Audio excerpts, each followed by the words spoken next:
बिस्मिल्लाहिर्रहमानिर्रहीम अस्सलामु अलैकुम वरहमतुल्लाहि वबरकातुहू। Hope students you all are fine. तो आज जो है इंशाल्लाह class 12th chemistry Sindh board book chapter number 1 का फर्स्ट लेक्चर डिलीवर कर रहा हूँ। और जैसा कि हम सब जानते हैं, हमारा जो चैप्टर नंबर 1 है सेकेंड ईयर केमिस्ट्री का, पीरियोडिसिटी के बारे में, या फिर ये कह लीजिए कि पीरियोडिक क्लासिफिकेशन ऑफ एलिमेंट्स या पीरियोडिसिटी ऑफ एलिमेंट्स के बारे में आज उसको इंशाल्लाह हम डिस्कस करेंगे। तो अब चैप्टर नंबर 1 का नाम पीरियोडिसिटी ऑफ एलिमेंट्स कहिए या पीरियोडिक क्लासिफिकेशन कहिए, बात इसमें हमें करनी है पीरियोडिसिटी की, कि पीरियोडिसिटी क्या होती है, क्लासिफिकेशन का मतलब क्या होता है, डिवीजन का मतलब क्या होता है, और एलिमेंट्स कैसे क्लासीफाई हुआ, क्यों क्लासीफाई करना ज़रूरी है, ये क्या लफ्ज़ है। ज़ाहिर है चीज़ों को समझेंगे, एक एक लफ्ज़ को पढ़ना शुरू करेंगे, समझना शुरू करेंगे तो बात समझ में आएगी। अब चैप्टर का नाम periodicity of elements, periodic classification. सबसे पहले क्लासिफिकेशन के लफ्ज़ को और डिवीजन के लफ्ज़ को समझते हैं, फ़र्क दोनों में जानते हैं क्या होता है। डिवीजन का मतलब होता है तकसीम करना, ठीक है, और क्लासिफिकेशन का मतलब होता है प्रॉपर्टीज़ की बुनियाद पे, खुसूसियात की बुनियाद पे तकसीम करना। इसकी मिसाल समझते हैं। जस्ट सपोज मेरी क्लास में 10 स्टूडेंट्स हैं, 10 बच्चे हैं। अच्छा, मेरा पूरा लेक्चर तो मैं इंशाल्लाह समझ में आ जाएगा, बस मेरी आवाज़ को गौर से सुनना और मेरा जो रेड कलर का पॉइंटर है ना, इस पर ध्यान देना। तो मेरी क्लास में 10 बच्चे हैं, मैंने उनको दो ग्रुप में डिवाइड कर दिया, एक ग्रुप ए, दूसरा ग्रुप बी। मैंने कहा 5 स्टूडेंट ग्रुप ए में आ जाएं, 5 स्टूडेंट ग्रुप बी में आ जाए, मैंने तकसीम कर दिया, ये डिवीजन कहलाएगी। अच्छा, अब मेरा दिल करा क्लासिफिकेशन करने को। बच्चे वही है मेरी क्लास में 10 बच्चे, मैंने दो ग्रुप बनाए, ग्रुप ए ग्रुप बी। मैंने कहा ग्रुप ए में जितनी भी लड़कियां हैं वो आ जाएं, और ग्रुप बी में जितने भी लड़के हैं वो आ जाएं। अब उससे मुझे मतलब नहीं है कि लड़कियां ज्यादा हैं लड़के कम हैं, लड़के ज्यादा हैं लड़कियां कम हैं। मुझे इससे मतलब है कि जिनके अंदर लड़कियों वाली खसूसियत है, जो लड़कियां हैं वो ग्रुप ए में आ जाएं, और जिनके अंदर लड़कों वाली खसूसियत है, जो लड़के हैं वो ग्रुप बी में चले जाएं। तो मैंने खसूसियात की बुनियाद पे, प्रॉपर्टीज की बुनियाद पे तकसीम कर दिया, इसको बोलेंगे क्लासिफिकेशन। लड़का होने की खसूसियत है, लड़कियों ने खसूसियत है, तो खसूसियत की बुनियाद पे, प्रॉपर्टी की बुनियाद पे तकसीम कर देना है, क्लासिफिकेशन कहलाता है। और कायनात में तकसीम का, डिवीजन का निज़ाम नहीं चल रहा है, क्लासिफिकेशन का निज़ाम चल रहा है। अल्लाह ताला ने अपनी तमाम मखलूक़ात को इस कायनात में पैदा कर दिया, ठीक है, और फिर साइंटिस्ट ने उनको क्लासीफाई किया, क्योंकि ये तो अल्लाह ताला ने फरमाया ना, कुरान शरीफ की आयत है जिसका मफहूम है कि हमने जो है, यानी तुम इसका इल्म हासिल करो और इस कायनात में छुपी हुई चीज़ों की तस्खीर करो, मतलब इनको जानो समझो। तो इतनी बड़ी अल्लाह की कायनात लामहदूद, जिसमें से हम तो एक छोटे से गैलेक्सी के, छोटे से सोलर सिस्टम के छोटे से एक प्लेनेट में रहते हैं। उस प्लेनेट के अंदर इतनी मखलूक़ात अल्लाह ताला ने पैदा की है, मैं तो इस प्लेनेट के बाहर जा ही नहीं रहा। इस प्लेनेट की अगर बात करें तो साइंटिस्ट ने इन तमाम मखलूक़ात को 3 हिस्सों में क्लासिफाई कर दिया, तकसीम नहीं करा है। क्या क्लासिफाई किया कि भाई वो मखलूक़ात जिनके अंदर बोलने की, चलने फिरने की सलाहियत ना हो, वो मखलूक़ात प्लांट्स कहनी है।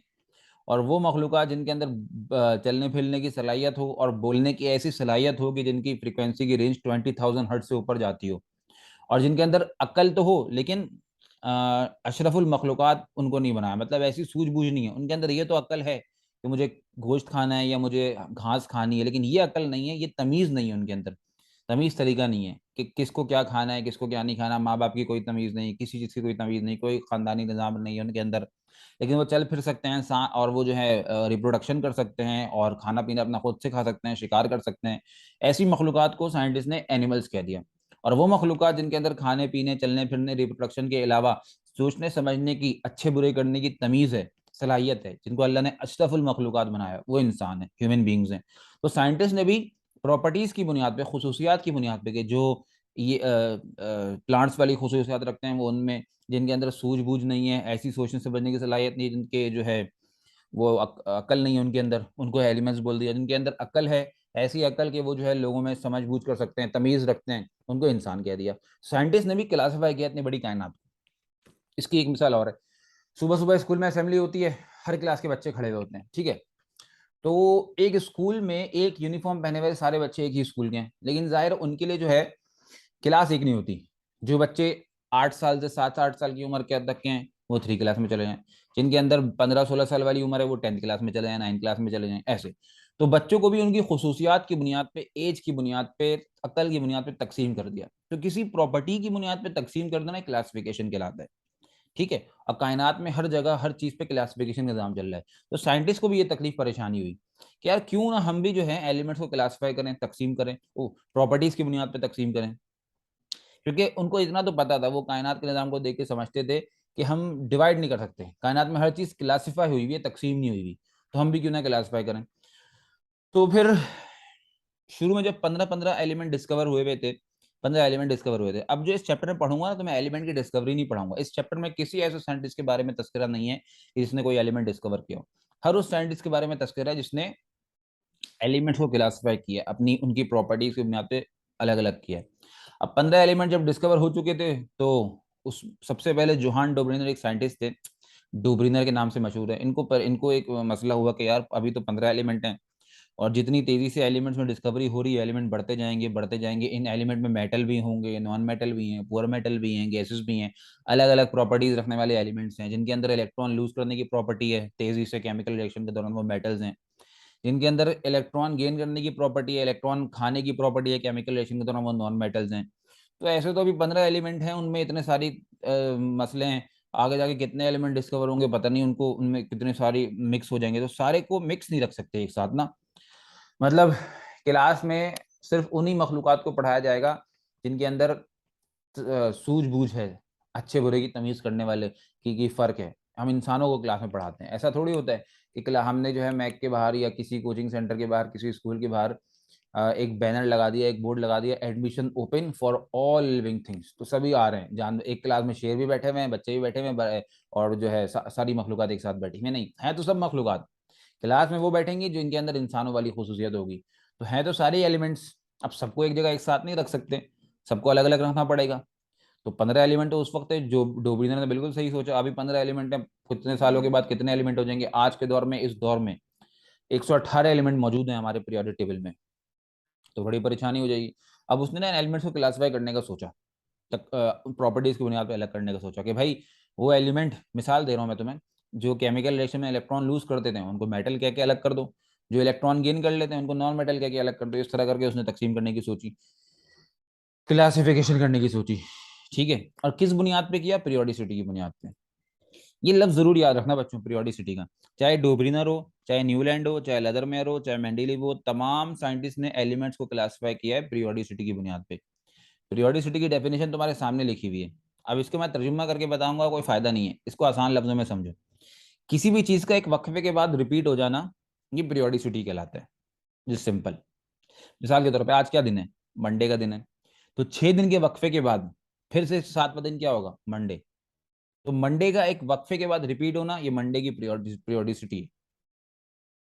अभी कौन सा महीना चल रहा है? अक्टूबर। ठीक है, 11 महीने के वक्फे के बाद 12वां महीना फिर से क्या आएगा? अक्टूबर का। तो पीरियोडिसिटी है। किसी भी चीज का एक वक्फे के बाद फिर से दोहराए जाना, रिपीट हो जाना, दैट इज कॉल्ड पीरियोडिसिटी। जैसे तुम अभी इंसान हो, 11 महीने के बाद 12वें महीने में, या 11 साल के बाद 12वें साल में अगर तुम जिंदा रहे, तो तब भी तुम इंसान रहोगे। तो तुम्हारा इंसान रहना पीरियोडिसिटी है ना। लेकिन तुम अभी जिंदा हो, 11 महीने के वक्फे के बाद 12वें महीने में तुम जिंदा रहोगे कि नहीं, इसकी गारंटी नहीं है। तो तुम्हारा जिंदा रहना ये पीरियोडिसिटी नहीं है, लेकिन तुम्हारा इंसान रहना ही पीरियोडिसिटी है, कि किसी भी चीज का वक्फे के बाद बार बार बार बार रिपीट हो जाना, दैट इज कॉल्ड पीरियोडिसिटी। और हमारे पीरियोडिक टेबल में ना एलिमेंट्स ऐसे ही वक्फे से अरेंज है पीरियोडिसिटी की बुनियाद पे। तुमको तो मैं पूरी हिस्ट्री पढ़ाऊंगा, जाहिर है किसी भी चीज को पढ़ने के लिए थोड़ी हिस्ट्री मालूम होनी चाहिए ना। एक बंदा गाँव से आया और उसके पास जो है मैंने आईफोन 14 पकड़ा दिया, जिसको फोन के बारे में पता ही ना हो कि इसको ऑपरेट करो। वो तो फोन जब बजेगा उसके हाथ से, बेचारे के हाथ से गिर जाएगा, उसको खराब कर देगा। तो जाहिर है पहले उसको बताना पड़ेगा मोबाइल फोन क्या होता है, फिर वो जब सवाल करना शुरू करेगा वो यही करेगा क्या होता है, कब से बना, कैसे बना, पूरी हिस्ट्री समझानी पड़ेगी। फिर वो मॉडर्न चीज को इस्तेमाल करने के काबिल होगा, आईफोन 14 को इस्तेमाल करने के काबिल हो जाएगा। इसी तरह हमारा मॉडर्न पीरियोडिक टेबल क्या है, जाहिर है इस चैप्टर में याद करेंगे। जितना सेकंड ईयर में मॉडर्न पीरियड टेबल को याद करना चाहिए, उतना हम याद करेंगे तरीके से, इंशाल्लाह याद हो भी जाएगा, ये तो गारंटी है। लेकिन पहले हिस्ट्री समझनी पड़ेगी, कहाँ से आया, क्यों आया, कैसे आया, सारे इसकी हिस्ट्री जानना जरूरी है। तो अभी सिर्फ तुमको मैं समझाने के लिए बता रहा हूँ कि पीरियोडिसिटी जो है पीरियोडिक टेबल में कैसे अप्लाई होती है। आओ तुम देखना जरा और से, देखो। ये तो तुमको मैं बता चुका हूँ कि किसी भी चीज का वक्फे के बाद दोहराया जाना, रिपीट होना, पीरियोडिसिटी कहलाता है। अब हमारे पीरियड टेबल में एलिमेंट कैसे अरेंज है? Just suppose lithium, atomic number होता है इसका 3। ठीक है, लिथियम के बाद आ गया बेरिलियम, एटॉमिक नंबर होता है इसका 4। सर जाहिर सीक्वेंस पढ़ूंगा ना, 3 के बाद 4, 4 के बाद 5। अब वो एटम वो एलिमेंट जिसका एटॉमिक नंबर 5 है वो है बोरॉन। 5 के बाद आ गया 6, 6 वाला है कार्बन। 6 के बाद आ गया 7, 7 वाला है नाइट्रोजन। 7 के बाद आ गया 8, बस स्क्रीन पे देखते रहना स्क्रीन पे। 7 के बाद आ गया 8, 8 वाला है ऑक्सीजन जिसका एटॉमिक नंबर 8 है। अच्छा, अब वो एलिमेंट जिसका एटॉमिक नंबर 9 है वो जो है फ्लोरीन है। अच्छा, जिसका एटॉमिक नंबर 10 है वो नियोन है, एटॉमिक नंबर 10। अच्छा, 10 के बाद आना चाहिए 11। हाँ बिल्कुल सही है, 3 4 5 6 7 8 9 10। 10 के बाद जो 11th एलिमेंट है ना वो, एक मिनट, हाँ वो ये रहा, सोडियम। एटॉमिक नंबर इसका 11 है। अब मेरा एक सवाल है कि भाई 3 के बाद 4 5 6 7 8 9 10 सब सीक्वेंस से बढ़ रहे हैं, सब सीक्वेंस से चल रहे हैं, तो ये सोडियम नीचे क्यों लिखा गया? इसकी वजह ये है कि लिथियम के नीचे वही एलिमेंट आएगा जिसकी प्रॉपर्टीज उससे सिमिलर हो। जाहिर है मेरे घर में दुनिया में तो सारे ही शख्सियात इंसान है ना, हर ह्यूमन बीइंग इंसान है। क्या मेरे घर में सारे इंसान रह सकते हैं आगे? नहीं, मेरे घर में तो वो इंसान रहेगा जिसकी प्रॉपर्टीज, जिसकी खसूसियात मुझसे मिलती हों। यानी मेरे वालिद साहब, मेरी वालदा, मेरा भाई, मेरी जो वाइफ है, ये सब इनकी प्रॉपर्टीज मुझसे मिलती हैं। हम सब एक दूसरे के रिश्तेदार हैं, एक साथ ही घर में रह सकते हैं। लेकिन कोई दूसरा इंसान आके मुझे बोले कि मुझे भी अपने घर में आप शामिल कर लीजिए, रख लीजिए, मैं भी तो इंसान हूँ, खाली इंसान होने की वजह से उसको अपने घर में शामिल नहीं कर सकता। इसी तरह सिर्फ एलिमेंट होने की वजह से मैं किसी भी एलिमेंट को एक ग्रुप में नहीं रख सकता। एक ग्रुप में मतलब जिस तरह एक घर में वही लोग रहते हैं जिनकी प्रॉपर्टीज सिमिलर होती हैं, मिलते जुलते होते हैं, एक दूसरे से रिश्तेदार होते हैं, इसी तरह एक ग्रुप में सिमिलर प्रॉपर्टीज वाले एलिमेंट्स आगे रह सकते हैं। अब लिथियम के नीचे वही एलिमेंट आएगा जिसकी प्रॉपर्टीज लिथियम से मिलती हों, सिमिलर हों। लिथियम से मिलने जुलने वाली प्रॉपर्टीज सोडियम की है, सोडियम लिथियम के नीचे आया है। लेकिन देखो, लिथियम से मिलते जुलते प्रॉपर्टी रखने वाला एलिमेंट एक वक्फे के बाद रिपीट हुआ है, अगर तुम गौर करो। लिथियम के बाद आया बेरिलियम, क्योंकि हमारे मॉडर्न पीरियोडिक टेबल में ना तमाम एलिमेंट्स इंक्रीजिंग एटॉमिक नंबर की बुनियाद पे अरेंज है, मतलब ऐसे अरेंज है कि एटॉमिक नंबर बढ़ रहा है, 3 4 5 6 7 8 9 10 11। तो 3 के बाद वो एलिमेंट जिसकी प्रॉपर्टीज लिथियम से मिलती है वो 11th वाला है, सोडियम। तो लिथियम के बाद सोडियम तक आने में देखो कितना बड़ा वक्फा आ रहा है। बेरिलियम एटॉमिक नंबर 4 से लेके नियोन एटॉमिक नंबर 10 तक, एक वक्फे के बाद एक जैसी प्रॉपर्टी रखने वाला सोडियम रिपीट हुआ है। इसी को बोलते हैं पीरियोडिसिटी। तो किसी भी वक्फे के बाद किसी चीज का रिपीट होना, डेट इज कॉल्ड पीरियोडिसिटी। अब एक जैसी प्रॉपर्टी रखने वाला एलिमेंट एक वक्फे के बाद रिपीट हो रहा है, इसको बोलेंगे पीरियोडिसिटी ऑफ एलिमेंट, एलिमेंट की पीरियोडिसिटी। और एलिमेंट में वक्फा किस चीज का होता है? ये एटॉमिक नंबर का, क्योंकि प्रॉपर्टीज नहीं मिलती। अब मैं बोलूं भाई 3 के बाद 4 आता है ना बेरिलियम, तो बेरिलियम तुम जरा लिथियम के नीचे आ जाओ। बेरिलियम बोलेगा मैं क्यों, मेरी प्रॉपर्टीज, मेरी खुसूसियात तो लिथियम से मिलती ही नहीं है। मेरे आखिरी शेल में एक दो इलेक्ट्रॉन है, लिथियम के आखिरी शेल में तो एक इलेक्ट्रॉन होता है। मैं केमिकल रिएक्शन जब भी करूंगा 2 इलेक्ट्रॉन अपने आखिरी शेल से निकाल दूंगा। लिथियम जब भी केमिकल रिएक्शन करेगा अपने आखिरी शेल से एक इलेक्ट्रॉन निकालेगा। तो मेरी तो खुसूसियात मिलती ही नहीं है। बोरॉन बोल रहा है मुझे कहाँ ला रहे हो, लिथियम तो हाईली रिएक्टिव मेटल है, मैं मेटोलाइट हूँ। कार्बन बोल रहा है मुझे कहाँ ला रहे हो, मैं तो नॉन मेटल हूँ। Nitrogen non metal, oxygen non metal, fluorine non metal. और नियॉन तो भाई नोबल गैस है, खानदानी गैस है, ये तो किसी के साथ आना पसंद ही नहीं करती है। तो मैंने कहा अब कौन आएगा? सोडियम ने बोला मैं आऊंगा। मैं कहने लगा मेरा एटॉमिक नंबर भले 11 है, मेरे न्यूक्लियस में भले 11 प्रोटॉन है, लेकिन मेरे वैलेंस शेल में एक इलेक्ट्रॉन है। मैं भी लिथियम की तरह केमिकल रिएक्शन के दौरान एक इलेक्ट्रॉन अपने वैलेंस शेल से निकालता हूँ। मेरी प्रॉपर्टीज लिथियम से मिलती जुलती हैं, लेकिन मैं बहुत वक्फे के बाद रिपीट हो रहा हूँ, क्योंकि लिथियम का एटॉमिक नंबर 3 है और मेरा एटॉमिक नंबर 11 है। हम दोनों में एटॉमिक नंबर का एक वक्फा है। तो बहरहाल किसी भी चीज का वक्फे के बाद रिपीट हो जाना, दोहराया जाना, वो पीरियोडिसिटी कहलाता है। और एलिमेंट्स में जो पीरियोडिसिटी है, वो जो वक्फा है, वो किस वजह से? सिर्फ और सिर्फ एटॉमिक नंबर की वजह से, बस, और कोई फर्क नहीं। बाकी सारी प्रॉपर्टीज एक ग्रुप में रहने वाले एलिमेंट की सिमिलर होती हैं। ठीक है, तो मुझे उम्मीद है आपको ये वाली बात समझ में आई होगी। अब हिस्ट्री पढ़ते हैं। ये तो मैंने मॉडर्न के बारे में बता दिया। मैंने कहा डोब्रिनर, तुमने एलिमेंट को क्लासिफाई करने को सोचा, बहुत अच्छी बात है, लेकिन तुमने क्लासिफाई किया कैसे? कहने लगा मैंने ना एलिमेंट्स को इस लॉ के मुताबिक क्लासिफाई किया है, डोब्रिनर्स लॉ ऑफ ट्राइड, तिक्के का लॉ, यानी तीन का लॉ, त्रिड़क्के का कह लो, तीन का कानून, त्रिड़क्के का कानून, इसके मुताबिक डोब्रिनर ने एलिमेंट को क्लासिफाई किया। कैसे? अब उसके दौर में 15 एलिमेंट डिस्कवर हो चुके थे। अब ये जो बात है ना, किस दौर में, किस साइंटिस्ट के वक्त में कितने एलिमेंट डिस्कवर हो चुके थे, इसको दिमाग में जरूर रखना। एमसीक्यू में पूछा जा सकता है कि डोब्रिनर के वक्त में 15 एलिमेंट डिस्कवर हो चुके थे, उसने 15 एलिमेंट को क्लासिफाई करने के लिए एक कानून बनाया, जिस कानून का नाम रखा लॉ ऑफ ट्राइड। अब इस कानून को समझने के लिए ना एक मिसाल समझो, एक लफ्ज को समझो। मीन, एवरेज, अर्थमेटिक मीन, तीनों का मतलब एक ही है। ये तो आप क्लास, मेरे ख्याल में छोटी उस क्लास से जानते आ रहे हैं। अब मुझे किसी का मीन निकालना है। मिसाल के तौर पे एक क्लास में एक बच्चा है हमजा, दूसरा बच्चा है शाकिर, तीसरा बच्चा है इमरान, चौथा बच्चा है अयूब। हमजा के टेस्ट में 5 मार्क्स आए, शाकिर के 7 नंबर आए और इमरान के 6 नंबर आए, अयूब के 8 नंबर आए। तो मुझे किसी ने कहा इसका एवरेज निकालिए, मीन निकालिए या अर्थमेटिक मीन निकालिए, एक ही बात है। मैं क्या करूंगा, इन तमाम नंबर को जमा करूंगा और डिवाइड कर दूंगा टोटल तादाद से। तो 5 प्लस 7 प्लस 6 प्लस 8 और डिवाइडेड बाय 4, क्योंकि कुल 4 बच्चे थे। तो मीन निकालने का तरीका क्या है, जितने भी नंबर्स हैं सबको प्लस कर दो और डिवाइड कर दो टोटल तादाद से, तो ये मीन आ जाएगा। इसका मीन आया 6.5। ठीक है सर। अब इसका लॉ क्या कहता था, मैंने कहा भाई तुम्हारे दौर में 15 एलिमेंट डिस्कवर है, डोमिनेट डिस्कवर हो चुके हैं, कैसे तुम क्लासीफाई करोगे। बोल रहा है मेरे लॉ को पढ़ने के लिए ना 15 में से कोई भी 3 एलिमेंट, क्योंकि लॉ का नाम क्या है, लॉ ऑफ ट्राइड, ट्रक्के का कानून, कोई भी 3 एलिमेंट रैंडमली पिक कर लो। अच्छा, सिलेक्ट करने में और रैंडमली पिक करने में क्या फर्क है। सिलेक्ट करने का मतलब होता है तुम आ जाओ भाई, और रैंडमली का मतलब क्या होता है, कोई भी आ जाए।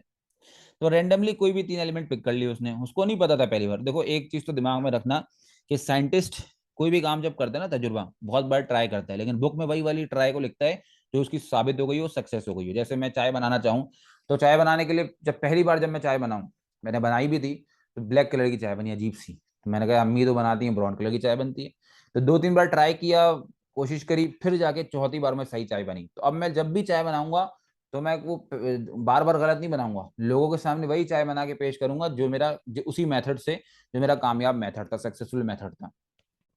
तो साइंटिस्ट भी ये काम करते हैं, बहुत अटेम्प्ट्स करते हैं, सालों लग जाते थे पुराने दौर में। तो अब तो फिर भी एडवांस दौर है, साइंटिस्ट को काम करने के लिए बहुत सहूलियात मौजूद है। लेकिन अब वो जो उस वक्त जो दौर था ना, उस वक्त उनके पास कोई सहूलियात नहीं थी, कोई कुछ भी मौजूद नहीं था। तो उस वक्त जब वो काम करते थे तो उनको काम करने में बड़े टाइम लग जाता था, बड़ी अटेम्प्ट्स करते थे वो। अब उस अटेम्प्ट में जो सक्सेसफुल अटेम्प्ट होती थी वो हमारे सामने आ जाता थी, बाकी जो गलतियां की थी वो थोड़ी दिखती। तो मैं तुम्हें और हर टीचर तुम्हें सक्सेसफुल अटेम्प्ट पढ़ाएगा, वो गलतियां जो कि वो बताना शुरू हो जाए तो पता नहीं कोर्स कहाँ फिर पहुंच जाएगा। तो 3 एलिमेंट इसने रैंडमली पिक करे, वो 3 element lithium, sodium, potassium. Lithium का एटॉमिक मास 7, सोडियम का एटॉमिक मास 23, पोटेशियम का एटॉमिक मास 39। ये जो मैं बार बार एटॉमिक मास को जोर से बोल रहा हूँ ना, ये सबसे बड़ी वजह है इन साइंटिस्ट के फेल होने की। डोब्रिनर फेल हुआ, न्यूलैंड फेल हुआ, लदरमेयर फेल हुआ, मेंडलीव फेल हुआ, सब मेंडलीव जैसा बड़ा फिलोसफर जिसकी वजह से एमफिल की डिग्री निकली, वो फेल हो गया एलिमेंट को क्लासिफाई करने में। आज के दौर में सबसे परफेक्ट नहीं, परफेक्ट तो देखो अल्लाह की जात होती है, सबसे आइडियल, सबसे बेस्ट जो पीरियोडिक टेबल और पीरियोडिक लॉ है वो मोजले का है। मॉडर्न पीरियोडिक लॉ या मॉडर्न पीरियोडिक टेबल सबसे बेस्ट है। क्यों, और इन सब का क्यों रिजेक्ट हुआ, सबकी वजह यही थी कि सारे के सारे साइंटिस्ट एटॉमिक मास की बुनियाद पे बात करते थे। लेकिन मोजले बड़ा चालाक आदमी था, उसने सबकी क्लासिफिकेशन को देखा गौर से और एक कॉमन मिस्टेक निकाल ली कि सब फेल किस वजह से हुई, एटॉमिक मास की वजह से। उसने बोलने का अंदाज और तब्दील कर दिया, कानूनी बदल दिया कि मैं एलिमेंट को उसकी एटॉमिक नंबर वाली प्रॉपर्टी पे क्लासिफाई करूंगा, और क्लासिफाई करना शुरू किया। ऐसा कामयाब हो कि आज तक उसका मॉडर्न पीरियोडिक टेबल, नाम ही मॉडर्न इसलिए पड़ा, पहले तो मोजले पीरियोडिक टेबल नाम था, बाद में मॉडर्न इसलिए पड़ा कि सबसे बेस्ट पीरियोडिक टेबल है, क्योंकि वो एलिमेंट की एटॉमिक नंबर की बुनियाद पे एलिमेंट को क्लासिफाई करता है, एटॉमिक मास को पकड़ता ही नहीं, क्योंकि ये सब फेल हुए थे एटॉमिक मास की वजह से। खैर, अब इसने 3 एलिमेंट पिक करे, तीनों का एटॉमिक तुम्हारे सामने। कहता था जिन 3 एलिमेंट्स को मैंने पिक किया है ना, अगर उनकी प्रॉपर्टी सिमिलर है, सेम नहीं सिमिलर, मिलती जुलती, तो उनके पहले और तीसरे एलिमेंट के एटॉमिक मास का अर्थमेटिक मीन निकालो। अगर पहले और तीसरे एलिमेंट के एटॉमिक मास का अर्थमेटिक मीन निकालने से मिडिल वाले एलिमेंट का एटॉमिक मास आ जाता है, चाहे एग्जैक्ट है चाहे अप्रोक्स है, समझ जाओ these 3 elements have similar properties. मैंने कहा अच्छा भी करके देखते हैं। तो पहले एलिमेंट का एटॉमिक मास क्या है, 7, दूसरे का क्या है, 39। इसका मीन कैसे निकलेगा, 7 प्लस 39 डिवाइडेड बाई 2 जिन्हें, जब मैंने ये किया ना तो आंसर 23 आया, बिल्कुल मिडिल वाले एलिमेंट का एटॉमिक मास आ गया। मैंने डोब्रिनर को कहा वाह यार तुमने तो कमाल का लॉ दिया है कि पहले और तीसरे एलिमेंट के एटॉमिक मास का अरिथमेटिक मीन निकालो, मिडिल वाले एलिमेंट का एटॉमिक मास आ जाएगा, जबरदस्त काम हो गया ये तो। उसने बोला हाँ ऐसे ही है भाई। अब उसका लॉ जो है ना, एलिमेंट को क्लासिफाई करने में सक्सेसफुल हो गया। लेकिन उसके दौर में 15 एलिमेंट मौजूद थे, 9 एलिमेंट के ऊपर तो उसका लॉ सक्सेसफुल हुआ, लिथियम सोडियम पोटेशियम के ऊपर, क्लोरीन ब्रोमीन आयोडीन के ऊपर और कैल्शियम स्ट्रॉन्शियम बैरियम के ऊपर काफी हद तक इसका लॉ कामयाब हो गया। उसके बाद जो बड़े बड़े एलिमेंट्स थे ना, जिनका एटॉमिक मास थोड़ा ज्यादा ज्यादा था, उनके ऊपर जब इसके लॉ को लगा के देखा गया ताकि उनको भी हम क्लासिफाई कर सकें, तो वहां फेल हो गया। इसके दौर में थे ही 15 एलिमेंट, उन 15 में से भी 9 के ऊपर इसका लॉ कामयाब हुआ, बाकी 6 के ऊपर फेल हो गया। तो बेचारा वहीं फंस गया आके, और जो है वो एलिमेंट को क्लासिफाई नहीं कर सका, इसका लॉ उस वक्त फेल हो गया। बहरहाल इसके लॉ की स्टेटमेंट क्या बननी चाहिए कि किसी भी ट्राइड में मिडिल वाले, बीच वाले एलिमेंट का एटॉमिक मास पहले और तीसरे एलिमेंट के एटॉमिक मास के अर्थमेटिक मीन के बराबर होता है। क्या मतलब सर, दोबारा सुनो। उर्दू में ही कह रहा हूँ ना, मेरे इस रेड पॉइंटर को देखना, मेरी आवाज सुनना। किसी भी ट्राइड में 3 एलिमेंट को जो रैंडमली पिक किया है, उसमें मिडिल वाले एलिमेंट का एटॉमिक मास किसके बराबर है? पहले और तीसरे एलिमेंट के एटॉमिक मासेस के अर्थमेटिक मीन। यानी मैंने पहले और तीसरे एलिमेंट के एटॉमिक मास का अर्थमेटिक मीन लिया, तो मिडिल वाले एलिमेंट का एटॉमिक मास आ गया। तो किसी भी ट्राइड में मिडिल वाले एलिमेंट का एटॉमिक मास बराबर होगा पहले और तीसरे एलिमेंट के एटॉमिक मास के अर्थमेटिक मीन के। तो अंग्रेजी में क्या इसका लॉ बनेगा? In a triad the atomic mass of middle element is approximately equals to the arithmetic mean of atomic masses of first and third element. दोबारा सुन लो, in a triad the atomic mass of middle element is approximately equals to the arithmetic mean of, किसका arithmetic mean? Atomic masses का। किस atomic mass का? Of first and third element. तो ये देखो स्टेटमेंट आ गया तुम्हारे सामने, in a triad the atomic mass of middle element is approximately equal to the arithmetic mean of atomic masses of first and third elements. ठीक है, तो बच्चों ये तो बात हो गई यहाँ तक, ठीक है सर। अब एज इट इज ये नोट्स में तुम्हारे पास लिखा हुआ मौजूद है, नोट्स कोई लेना चाहे तो वो मुझसे कांटेक्ट कर सकता है, उसको मैं बता दूंगा नोट्स कहाँ पे और कब और कैसे उसको मिल सकते हैं। तो ये तो डोमिनर का लॉ था जो तुमको मैंने बताया, 15 में से 9 के ऊपर सक्सेसफुल हुआ, बाकी 6 के ऊपर अनसक्सेसफुल हुआ, कामयाब नहीं हो सका। तो डोब्रिनर के बाद एक नया साइंटिस्ट था, जॉन न्यूलैंड, उसको मौका मिला। जॉन नई जमीन ऐसे भी याद रख सकते हैं आप। उसके दौर में पता है 53 एलिमेंट डिस्कवर हो चुके थे, जिसमें मेटल नॉन मेटल बहुत सारी चीजें थी। उसने बोला यार चलो एक काम करते हैं, डोब्रिनर का कानून तो इस्तेमाल कर नहीं सकते इन 53 एलिमेंट को क्लासिफाई करने के लिए, क्यों ना अपना कोई कानून बनाया जाए।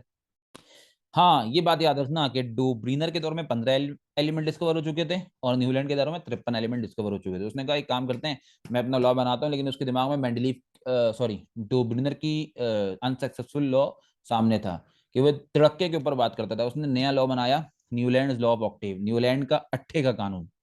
वो क्या कहता था कि अगर मेरे लॉ को समझना है ना, मेरे लॉ को पढ़ना है, तो सबसे पहले मेरे लॉ को पढ़ने की समझने की शर्त यह है कि if elements are arrange in order of increasing atomic masses, बार बार एटॉमिक मासेस कह रहा हूं कि एलिमेंट अगर इस तरीके से अरेंज है कि उनका एटॉमिक मास इंक्रीज हो रहा है, बढ़ रहा है। तुम पहली सीरीज देखो, एलिमेंट इस तरीके से अरेंज है कि उनका एटॉमिक मास बढ़ रहा है, 7 9 11 12 14 16 19। दूसरी में भी यही है, 23 24 27 28 31 32 35.5। तो एलिमेंट इस तरीके से अरेंज हो कि इनका एटॉमिक मास बढ़ रहा हो, एटॉमिक मास गड़बड़ इसने भी करी। ये बेचारे पहचान तरीके को समझ ही नहीं पाए, पकड़ ही नहीं पाए कि गलती एटॉमिक मास को पकड़ने की है। अगर मुझे एलिमेंट को क्लासिफाई करना है तो मुझे एलिमेंट को एटॉमिक मास की बुनियाद पर नहीं, एटॉमिक नंबर की बुनियाद पर क्लासिफाई करना होगा। ये बात ये लोग नहीं, मोजले समझ गया था, इसलिए लोग फेल होते रहे। तो कहने लगा अगर एलिमेंट इस तरीके से अरेंज है कि उनका एटॉमिक मास इंक्रीज हो रहा है, तो हर पहले एलिमेंट की प्रॉपर्टी 8वें एलिमेंट के सिमिलर होगी। अब देखो, अगर मैं लिथियम से काउंटिंग करूं तो 8वां एलिमेंट कौन पड़ेगा? 1 2 3 4 5 6 7 8, सोडियम। तो लिथियम की प्रॉपर्टी, सॉरी 8वें एलिमेंट की प्रॉपर्टी पहले के सिमिलर होगी, सेम नहीं बोलना, सिमिलर होगी। तो सोडियम की प्रॉपर्टी लिथियम के सिमिलर है। हमारे मॉडर्न पीरियोडिक टेबल में ऐसा ही है, लिथियम के नीचे सोडियम है। अगर बेरिलियम से काउंटिंग करूं तो 8वां एलिमेंट कौन पड़ेगा? मैग्नीशियम। तो मैग्नीशियम की प्रॉपर्टी इस कानून के मुताबिक बेरिलियम के सिमिलर होनी चाहिए, है। एल्यूमिनियम की बोरॉन के मुताबिक, सिलिकॉन की कार्बन के मुताबिक, फास्फोरस की नाइट्रोजन के मुताबिक, सल्फर की ऑक्सीजन के मुताबिक, क्लोरीन की फ्लोरीन के मुताबिक होनी चाहिए, है। तो इसके दौर में 53 एलिमेंट थे, 14 एलिमेंट के ऊपर इसका लॉ कामयाब हो गया कि अगर एलिमेंट इस तरीके से अरेंज हो, if elements are arrange in order of increasing atomic mass, the properties of every 8th element are similar to as of first one. हर 8वें एलिमेंट की प्रॉपर्टी पहले वाले के सिमिलर होगी, ऐसा हुआ। इसने कुछ और एलिमेंट के ऊपर अपने लॉ को ना चेक करने की कोशिश करी। तो क्लोरीन जिसका एटॉमिक मास 35.5 था, 35.5 के बाद उस वक्त जो एलिमेंट अवेलेबल था वो 39, पोटेशियम। उसको रख के देखा तो वाकई उसकी प्रॉपर्टी सोडियम से सिमिलर थी। पोटेशियम की प्रॉपर्टी सोडियम से सिमिलर, सोडियम की प्रॉपर्टी लिथियम से सिमिलर, तो तीनों की प्रॉपर्टीज आपस में सिमिलर, ऐसा ही था। 39 के बाद जो एटॉमिक मास अवेलेबल था वो 40 यानी कैल्शियम था। तो इस हिसाब से कैल्शियम की प्रॉपर्टी मैग्नीशियम से सिमिलर होनी चाहिए थी। तो कैल्शियम की प्रॉपर्टी मैग्नीशियम से सिमिलर थी, मैग्नीशियम की प्रॉपर्टी बेरिलियम से सिमिलर थी। 40 के बाद उस वक्त जो एलिमेंट अवेलेबल था ना, वो एटॉमिक नंबर 48 क्रोमियम था। तो जब क्रोमियम को एल्यूमिनियम के नीचे रख के देखा, जाहिर है 40 के बाद 48 उस वक्त अवेलेबल है, उसके आगे रख के देखा तो उसकी प्रॉपर्टी एल्यूमिनियम के सिमिलर होनी चाहिए, लेकिन थी नहीं। क्रोमियम की कोई प्रॉपर्टी एल्यूमिनियम से मिलती जुलती नहीं थी। एल्यूमिनियम में पूरा metal, chromium outer transition metal. अभी देखेंगे मॉडर्न पीरियोडिक टेबल में क्रोमियम कहाँ पर आता है, किस ग्रुप में आता है, प्रॉपर्टी सिमिलर नहीं हुई। तो 53 एलिमेंट उसके दौर में मौजूद थे, जिसमें से 16 के ऊपर उसका लॉ कामयाब हुआ, बाकी के ऊपर फेल हो गया। लॉ की तरह स्टेटमेंट देख लो, तुमको मैं समझा चुका हूँ। तो बड़ा परेशान हुआ भारत, फेल हो गया। और उसके लॉ के फेल होने की पहली वजह, 53 में से 53 में से सिर्फ 16 एलिमेंट के ऊपर इसका लॉ कामयाब हुआ। दूसरी वजह, उसने अपने इस क्लासिफिकेशन में ना नोबल गैसेस की जगह नहीं छोड़ी थी। नोबल गैसेस मतलब वो गैसेस जिनको मैं उर्दू में तर्जुमा करूं तो खानदानी गैसेस, मतलब वो जो केमिकल रिएक्शन नहीं करती। केमिकल रिएक्शन होता क्या है, एटम्स के दरमियान इलेक्ट्रॉन का लड़ाई झगड़ा। अब जो केमिकल रिएक्शन नहीं कर रहा है इसका मतलब वो इलेक्ट्रॉन के लिए लड़ाई झगड़ा कर ही नहीं रहा, उसको इलेक्ट्रॉन से मतलब ही नहीं है, खानदानी है। खानदानी लोगों की जगह नहीं बनाई इसने अपने क्लासिफिकेशन में। तीसरी वजह, जिन एलिमेंट्स का एटॉमिक मास ज्यादा होता था, बड़ा बड़ा बड़े एटॉमिक मास वाले एलिमेंट, उनकी जगह भी नहीं बनाई। तो तीन वजह फेल होने की क्या बनी, पहली वजह 53 में से सिर्फ 16 एलिमेंट के ऊपर इसका लॉ कामयाब हुआ, बाकी के ऊपर नहीं हुआ। दूसरी वजह, अपनी क्लासिफिकेशन में नोबेल गैसेस की जगह नहीं छोड़ी। तीसरी वजह, बड़े बड़े हैवियर एटॉमिक मासेस वाले एलिमेंट की जगह भी नहीं छोड़ी। चौथी बड़ी अजीब सी वजह है, शायद तुमने कभी सुनी हो या ना सुनी हो, वो कहता था हर वो एलिमेंट एलिमेंट है जो मेरे लॉ को पूरा करेगा, और जो एलिमेंट मेरे लॉ को पूरा करके क्लासिफाई नहीं हो रहा वो एलिमेंट एलिमेंट नहीं है। इसकी मिसाल ऐसी है, अल्लाह माफ करे, कि कराची में पढ़ने वाले वो बच्चे जो मुझसे पढ़ रहे हैं सिर्फ वही स्टूडेंट्स हैं, बाकी कोई स्टूडेंट नहीं है। तो सवाल होगा ना, तो बाकी फिर क्या है जो पढ़ रहे हैं। कराची में पढ़ने वाले वो बच्चे जो मैक कॉलेज में पढ़ रहे हैं सिर्फ वही स्टूडेंट्स हैं, बाकी स्टूडेंट नहीं है। तो पूछने वाला पूछेगा तो वो क्या है फिर। यही सवाल साइंटिस्ट ने न्यूलैंड से किया कि जो एलिमेंट आपके लॉ को पूरा नहीं करेगा, आप कहते हैं वो एलिमेंट नहीं, फिर वो क्या है। वो इस बात का जवाब नहीं दे सका। चौथा फूल रीजन था बहुत फेल होने का। चलो बाकी तीन वजह थी, गलती हो गई, चौथा बड़ा अजीब सा रीजन था, कहता था वो एलिमेंट जो मेरे लॉ को पूरा करेगा वो एलिमेंट है, बाकी जो पूरा नहीं करेगा वो एलिमेंट एलिमेंट नहीं है। और गड़बड़ हो गई यहाँ पे आके न्यूलैंड साहब भी गए। तो अगला मौका किसको मिला, उसके दौर में कितने एलिमेंट्स मौजूद थे, ये नेक्स्ट क्लास में इंशाल्लाह पढ़ेंगे। जो कि आप शायद जानते भी हैं, लेदरमेयर का कर्व है, जो कि हम नेक्स्ट क्लास में इंशाल्लाह पढ़ेंगे। हालांकि लेदरमेयर का कर्व पेपर में आता नहीं है, मेंडलीव क्लासिफिकेशन आती है, लेकिन जाहिर है मेंडलीव को समझने के लिए लेदरमेयर का कर्व और क्लासिफिकेशन समझनी पड़ेगी।